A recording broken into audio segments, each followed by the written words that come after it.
အဖွားအစတော့ကြံချစ်စားတယ်အဝတ်လျှော်စားတယ်အဲ့နောက်အခုတော့ဒီပန်းလေးကိုရောင်းစားတာအဖွား15နှစ်20လောက်တော့ရှိပါပြီ။ဘာလဲဆိုတော့မရှိဘူးဒုက္ခရောက်နေလေသမီးအဲ့ဒါလေးကြောင့်အမေတော့ဒီသမီးလေးတယောက်ကငါ့အားကိုးနေပါလားဆိုတော့အမေစိတ်ကမရှိနေလေဒီမဲ့ဘကူနီးပါပြီသမီးရဲ့ဒီဝင်လေးစိတ်ချမ်းသာသာလေးနဲ့တရားလေးအားထုတ်ပြီးတော့အေးအေးချမ်းနေတယ်။ပါမီလေးနှစ်ယောက်ကျဲဆိုတော့လမ်းပေးတဲ့အိတ်ခရတယ်လမ်းကူမှာအိမ်ရမရှိတော့ဟိုအိမ်မှာပြောအိတ်ဒီမှာအိမ်လည်းပြောအိတ်ခရတာပေါ့သမီးရဲ့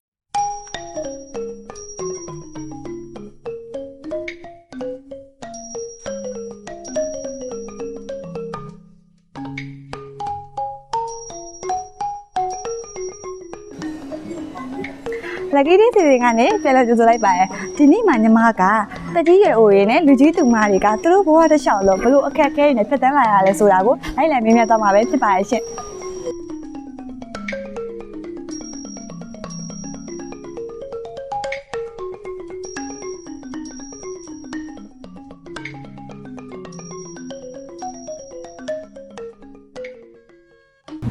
ဟိုတမျိုးနမေလေးနဲ့အသက်လေးမိတ်ဆက်ပေးပါအောင်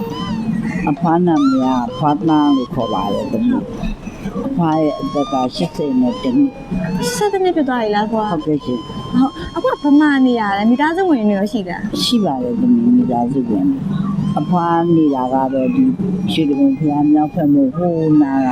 ကင်းတဲလေးဘီနာမှာတဲလေးထိုးပြီးတော့နေရပါတယ်သားသမီးရောရှိရပေါ့ရှိပါတယ်သမီးသားသမီးတွေကတော့အိမ်အောင်လေးဖြစ်ပုံပါလေသမီးဖိုးစာသားအငယ်လေးတယောက်ကတော့ခြေလက်မတန်ဘူးပေါ့သမီးရဲ့ဒီလိုတောင်းနာမတန်တဲ့သားလေးရဲ့အသက်56နှစ်ရှိတဲ့သားကြီးတယောက်ရဲ့အဲ့ဒီ3ယောက်နေတယ်ဒီပန်းလေးတွေကသားအကြီးကသွားပြီးတော့ဝယ်ပေးတယ်ပန်းစီပေးတယ်အဖွားကနေ့တိုင်းထွက်ရောက်မှာအဖွားကဆိုဒီပန်းရောက်တာဘယ်နှစ်ကြာပါလဲအဖွားလုတ်တက်ကအဖွားရဲ့လုတ်တက်ကတော့ဒီရငုံမျိုးရောက်ပြီး4-5နှစ်လောက်ကြာတော့ဒီမှာပန်းတယ်လေးနဲ့တွေ့တော့ဒီလိုပန်းလေးရောက်ပြီးတော့စားဆိုတော့အဖွားအစတော့ကြံချစ်စားတယ်အဝတ်လျှော်စားတယ်အဲ့နောက်အခုတော့ဒီပန်းလေးကိုရောင်းစားတာအဖွား15နှစ်20လောက်တော့ရှိပါပြီအဖွားရဲ့လေတန်းတစ်လျှောက်လို့ပေါ့နော်အခက်ခဲတွေဘယ်လိုမျိုးဖြတ်ကျော်လာလဲဒါမျိုးပြပြပေးလို့ရလားဟုတ်ကျော်ပြရပါတယ်ဘာလို့ကရမဟာပါရဲ့ဒီဘာအတူရငုံမျိုးအပွားကြီးဟိုတော့အပွားကြီးရငုံမျိုးရောက်တဲ့အပွားဒုက္ခပေါင်းဆုံးအရင်ဆိုင်ပြီးသားသမီးလေးတွေလူကြည့်လာဒီပန်းလေးရောင်းပြီးတော့ဘာရှာကြည့်လာဒါမှသားသမီးလေးတွေကဒီလားမြောက်လာတော့ရငုံကငကလေးတွေနဲ့အသီးသီးအိမ်အောင်ကြအောင်ဟောအောင်ပြောင်းပြီးတော့ကြည့်နေတာဟုတ်ကြည့်နေတော့လက်ရှိမိသားစု3ယောက်ပဲအဖွားလောက်ပါရပုံမျိုးကြလာလဲခွာမှုတော့ကြားရုံကြားပြီးတယ်မရောက်ဘူးအခုရပုံမျိုးရောက်တာဟောအနည်း40ကျော်ပါဒီနေ့မှတော့ပတ်သက်ချတာအဲ့ဒီတော့ရှိ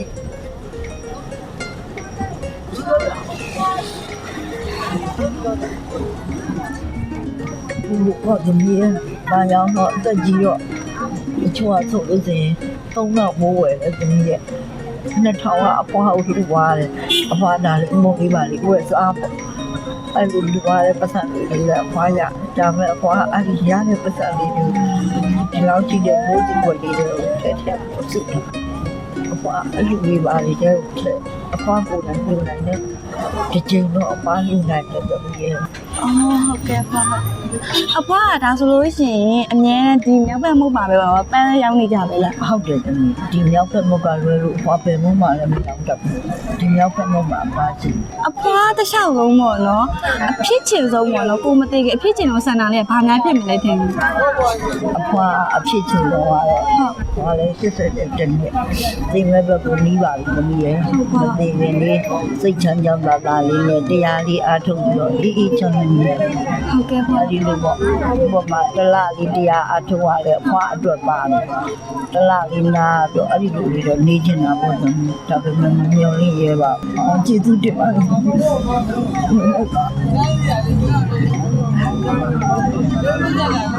ဟာနောက်ဆုံးအနေနဲ့ဘာနာပြောချင်သေးလဲမသိဘူးရှင် ဖွာမတော့ကျွန်တော်အောင်သမီး ဟုတ်ကဲ့ရှင် ကိုညီမဆိုတော့ပေါင်းဝင်ပါ အခုဒီမှာသူဖြေချပြရတဲ့လည်းကျေးဇူးများကြီးတင်ပါတယ်ရှင်။ဘွားဒါလေးကတော့ဘွားသမီးတို့ရောင်းတဲ့ပန်းမိုးလေးပေါ့နော်။ကျန်တဲ့ဟာလေးကသမီးတို့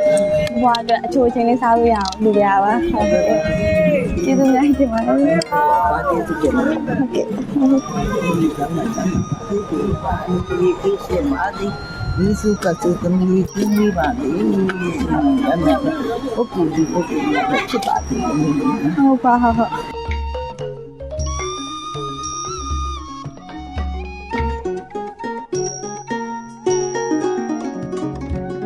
ဘွားမင်္ဂလာပါ ဒီလာပါလား သမီးတို့လေဘွားနမေလေးရဲ့အသက်လေးရဲ့မိသားစုဝင်ဘယ်နှယောက်ရှိသေးလဲဆိုတော့ပြပြပေးလို့ရမလားဘွား ရပါတယ်သမီးအဖွားနာမည်ဒီမှာခေါ်တော့ပါငယ်လို့ခေါ်တယ် ဟုတ်ကဲ့ နာမည်အရင်ကတော့မမြချီ အော်မမကြီးဟုတ်ကဲ့ရှင် သားသမီးရတော့ရှိတယ်သူအိမ်အောင်နဲ့သူဆိုတော့အမေမာကသမီးလက်မတန်တဲ့သမီးရဲ့အမေရဲ့နှစ်ယောက်တည်းလှုပ်ရှားနေတာ ဟုတ်ကဲ့ဘွား ဟမ်ဒီလက်ရှိဆိုတော့နှစ်ယောက်တည်းပဲရှိတာပေါ့သမီးရဲ့ ဟုတ်ကဲ့ဘယ်ဘယ်လောက်ရှိပါလဲ 80တဲ့နဲ့သုံးနဲ့ 83နှစ်တောင်ရှိပါလားဟုတ်ပါဟုတ်ဟိုပါတပွားဒီရပါတော့ခိုးသားလေးရောင်းနေရတန်းဘယ်လောက်ကြာပါလဲ ပေါ်လာပထမကိုပြစ်ထရဆိုပါတော့သမီးရဲ့ကိုပြစ်စားတော့ကတော့ဘဝမှန်တာပြောဖနာအိတ်ရောက်စားတာ ဟုတ်ကဲ့ဟုတ် နော်ဖနာအိတ်ရောက်စားရင်ပထမကိုပြစ်လဲရောက်တော့ ဟုတ်ကဲ့ဘွား ဘုရားတကားလေးပိတ်ဘာမှလောက်ကင်မရှိဘူးဆိုတော့အဲ့ခုစားလေးဒီမှာလာရောက်စားတာပေါ့ ဘွားရဲ့တန်းတစ်လျှောက်လုံးပေါ့နော်အခက်အခဲတွေဘယ်လိုကြော်ဖြတ်ခဲ့ရလဲဆိုတာတမျိုးပြပြပေးလို့ရမလား ခက်ခဲတယ်ကြော်သွားခဲ့ရတာပေါ့ဒီသမီးရဲ့ဘဝကပါမီလေးနှစ်ယောက်တည်းဆိုတော့လမ်းပြေးတဲ့အိတ်ခရတယ်ဘယ်ကိုမှအိမ်ရမရှိတော့ဟိုအိမ်မှာပြောအိတ်ဒီမှာအိမ်လည်းပြောအိတ်ခရတာပေါ့သမီးရဲ့အဲ့လိုလေးပေါ့ခု ဘွားကလက်ရှိဘယ်မှာနေရလဲမသိ မြောက်ကလာပါ ဘူးမြောက်ကလာမှနေရတာအဒီမှာကရောင်းပြီးကုန်လို့ရှိရင်မြောက်ကလာ မြောက်ကလာပြန်နေပါညနေဆို9နာရီကို6နာရီဆိုပြန်နေ မြောက်ကလာဘယ်နိုင်နေမှနေရလဲဘွား ထားဝင်ပဲတိုးချက်ဘယ်တော့ဆယ်လာ ဟုတ်ကဲ့ဘွားဟုတ်ဒီရဖို့ဒါအစင်ပြေရလားမလဲဘွားဒီလိုမျိုးတော့လား ဒီလိုပါမဲ့သမီးစားတော့ရတာလေးမရှိတာပေါ့မရောင်းရတဲ့အချိန်လေးကြတော့သမီးရဲ့သမီးတို့ဒီခဏဆွဲရောင်းရတဲ့အချိန်လေးကြတော့ပြန်ပေးပေါ့အဲ့လိုပဲပေါ့ဘဝဒီသမီးလေးအကြောက်ကိုအားခဲတာအားတင်လာတာငါမရှိငါသမီးလေးဒုက္ခရောက်မှာလေဆိုရင်စိတ်သက်တဲ့အားတင်လာတာအမေဟာလည်းဆိုတော့သူ့မှာဘလူရှိလို့မအေးတရားမတူအားကိုရတာ ဟုတ်တယ်သမီးလေးရအော်ဟုတ်သမီးလေးရမေးပဲရှိရတယ်မေးပဲအားကိုရအောင်ဘွား ဒါအဲ့ဒါပေါ့သမီးမအေးမအားကိုရမအေးမရှိဘူးဒုက္ခရောက်အဲ့ဒါကြောင့်မလို့အမေအားတေးမိနေအဲ့ဒါကြောင့်အားလုံးငါသမီးလေးရဲ့စိတ် ဟုတ်ကဲ့ အဲ့တိုင်းလေးမဲ့အခုနေနေတာ တကယ်လို့လေဘွားမှာလေဆန္ဒရပါရှိမယ်ဆိုဘာဖြစ်ချင်လဲမသိဘူး ဟိုကတော့ဖြစ်ချင်တာတော့မပြောရဘူး ဟုတ်ပါ အဲ့ဒါကတော့ငါသမီးလေးရှိရတဲ့ ဟုတ်ပါ အမေသေးလို့ရသူရှိရခံလာဖို့ရေးကြည့်လာမယ်အဲ့ဒါမဲ့အမေတွေးရတဲ့နေတဲ့ဒီစရာမသိနိုင်လေပြုံးနေတယ်မလားအားစရာကိုလည်းမသိနိုင်ဘူးကိုစစ်တယ်မကြော်တဲ့သူတွေသိတာလေလက်တပုံကြီးရှိတယ်လေသူရဲ့အဲ့ဒါအမေတွေးတဲ့အမေဟုတ်ကျန်တော့မတွေးဘူး သမီးရပါလက်မတန်မိမဲ့လေဘွားကြီးဆိုင်ပါလေ ဒီဆိုင်တယ်သမီးအေးလို့ဘာလဲဆိုတော့မရှိဘူးဒုက္ခရောက်နေလေသမီးအဲ့ဒါတွေကြောင့်အမေတော့ဒီသမီးလေးတယောက်ကဟောအားကိုးနေပါလားအမေစိတ်ကမရှိတယ်လေ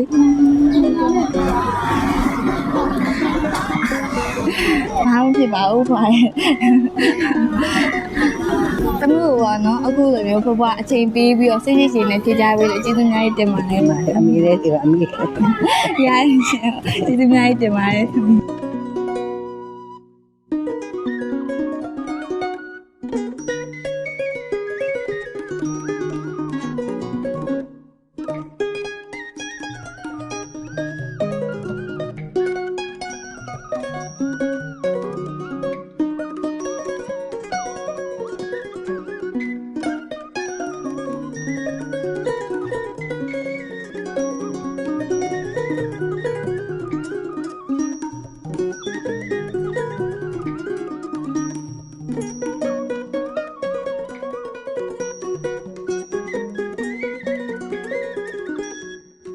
အန်ဒီမင်္ဂလာပါ မင်္ဂလာပါသမီးလေး အန်ဒီနမဲလေးရဲ့တမျိုးအသက်လေးရဲ့မိသားစုဝင်နေရှိသေးလားဆိုဖြစ်ပေးလို့ရ အနီးအသက်က58နှစ် ဟုတ်ကဲ့ သမီးတွေတော့ရှိတယ်ဒါပေမဲ့အိမ်နောက်တွေဒီမှာမရှိဘူး ဟုတ်ကဲ့ ဟုတ်တယ်မျိုးသားဆုံးသွားပြီ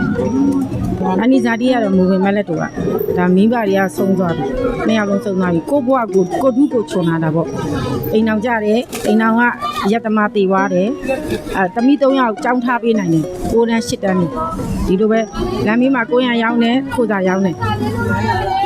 အဲ့ဒီပညာပေးအခုသူ့အိမ်နောက်နဲ့သူကဖြစ်သွားကြတယ်ဒါအကွာတော့အခုလက်ရှိသမီးတစ်ယောက်နဲ့နေတယ်ညီလေးတစ်ယောက်နဲ့မိကကျောင်း6တန်းဒီကိုသားလေးရောက်ပြီးကျောင်းထားပေးတယ်ကျူရှင်ထားပေးတယ်မိတစ်ယောက်ရှိသေးတယ်သမီးလေးတစ်ယောက်ကအခုမှသူငယ်တန်းဒီကတော့မှ လက်ရှိရောပမာနေရ ဒီနာဖျားလေးနာမှာနေတယ် ဟုတ်ကဲ့လေးနာမှာ ဒီရှိုးလုံးဖျားမြတ်ဖို့မအာဇာနီကို အော်အကနေလုံးပါ အနီးကရွာနေတက်လာ7နှစ်သမီးကနေဒီမှာရောက်58နှစ်ရှိပြီမူပင်မလက်တော့လာရှားပြဒါမိဘနှစ်ပါးဆုံးသွားတယ် အဲ့ဒီကခိုးသားရောက်တာဘယ်လောက်ကြာသွားရလဲမသိ ကိုဒါအဲ့ဒီဖားတို့နဲ့အတူတူပဲပထမကိုဗစ်ထဲရတယ်ကိုဗစ်တွေသူများတွေဖြစ်တယ်အမေတို့မဖြစ်ဘူး ဟုတ်ဟုတ် ကိုရှောင်းတာပေါ့ ဟုတ်ဟုတ် ဘောင်းကိုရှောင်းတယ်ကိုအောင်ကိုကျမ်းမာရေးကူးယူဆိုင်တယ်အဲ့အခုလိုလာရင်လူတာတန်းတာလေးရှိရဆန်တူတယ်ပစံတူတယ်ကြက်ဥလူတယ်ကြက်သွန်တူတယ်ရကိုဖျားတရားလောက်ကောင်းတာလောက်သူများပေါ့စိတ်ကောင်းနှလုံးကောင်းထားရင်ကိုပေါ့ကောင်းတဲ့ဒီပုံမှာ ဟုတ်တယ်ဆရာ ကိုပေါ့ရုပ်ကိုကသူများရုပ်မှရင်ကိုရုပ်မှမပေါ်မှာဟုတ်တယ်လား ဟုတ်တယ်ဟုတ် လမ်းသွားလဲထုံအမေကြီးကတော့ကိုတွေ့ခံစားရတာ ဟုတ်တယ် ကမ်းသွားကြိုတဲ့အချိန်ကျတော့အနီးစီဝါတဲ့ကဟိုက်ချက်ကိုကမှားတာအမေကြီးကရွတ်လိုက်တယ်နမောဗုဒ္ဓတာနမောဗုဒ္ဓတာနမောသူအမေကြီးလည်းပွဲချင်းမိသိတယ်စင်ပလိုက်ပါဒါပေမဲ့ကိုကသွားတောင်းမှန်တယ်ကောင်းကြီးအိတ်ငိုက်တယ်အိတ်ငိုက်သွားတယ်နော်အမေကိုတွေနော်ဒါပေမဲ့အသက်ကြီးတဲ့သူကပြောပြတယ်အမေကြီးကိုလမ်းခီးသွားလို့ရှိရင်သင်္ဘောမြုပ်တောင်မှအနေကင်းနေမသိဘူးဆိုတဲ့အကြောင်းပြောပြလို့အမေကြီးအဲ့ဒါအမြဲတမ်းရွတ်တယ်ကိုကကမ်းဖဲတယ်အမေကြီးမသိဘူးအဲ့ကားတော့ပြောသားတွေရဲ့တောင်းမှပါတယ်အနည်းရတူကြီးကဒါမှမတော်ဘူးနော်တူကြီးကအိတ်ငိုက်သွားလို့ပါဆိုမှားတာကိုကမှားတာကိုစီးတဲ့ကားမှားတာသူကမှားတာမဟုတ်ဘူးအဲ့လိုမျိုးသွားတောင်းတယ်ကျေးဇူးတင်ပါတယ်ငါသမီးလေး ကျေးဇူးပါတယ်မေတမီးအခုလည်းပြကြပြတယ်တမီးကလည်းကျေးဇူးများတယ် ကျေးဇူးတင်ပါတယ်ငါသမီးလေးအောင်မြင်ပါစေကြော်ကြပါစေဒီနေ့ကစိတ်ချမ်းသာကိုကျမ်းမာနဲ့ပြည့်စုံကြပါစေအញ្ញံလေးဘေးကင်းပါတက်ကြီးသုံးမှတော်လွှမ်းနိုင်ကြပါစေ ဟုတ်ကဲ့ပါပဲကျေးဇူးများကြီးတင်ပါတယ်ဟုတ်ကဲ့ပါ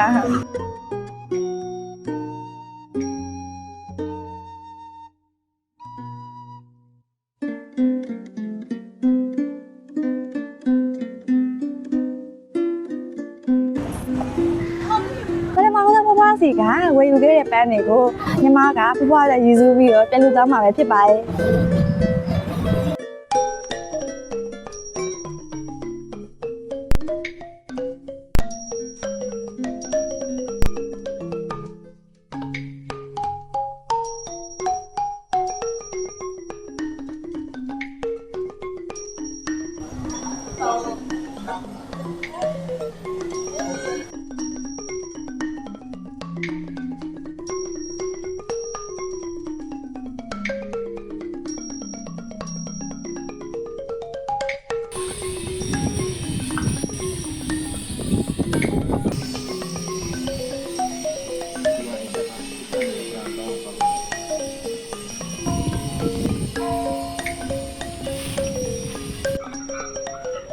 ဒီနေ့ lucky day season ကတော့ဒီလောက်ပါပဲပထမဆုံးဖွားပြောသားသလိုပဲဘဝမှာအခက်အခဲပေါင်းများစွာကြုံတွေ့နေရမှာပဲ